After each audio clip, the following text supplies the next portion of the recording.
It's really great to come here in Dubai Expo, and UP is participating in India Pavilion, and I have seen that 192 countries are participating in Dubai Expo, and large number of visitors from all the countries are coming.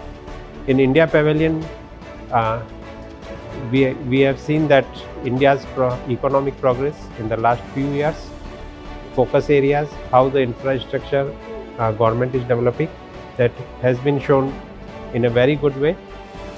And we have inaugurated the UP Pavilion today, and in UP Pavilion the people can come and see the UP's progress and the reforms which have done by the state government in the last few years.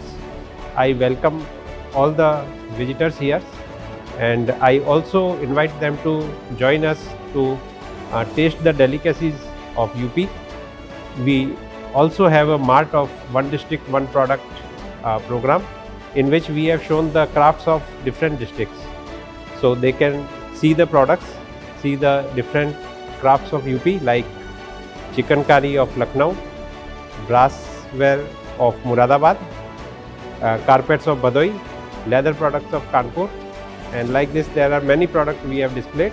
So visitors, those who are coming here, they can see the fine craftsmanship of UP, and we are also meeting the many business delegations, industry leaders, and we are having meeting with them, and I hope that state will be benefited immensely by this our exposure to Dubai Expo. Thank you very much.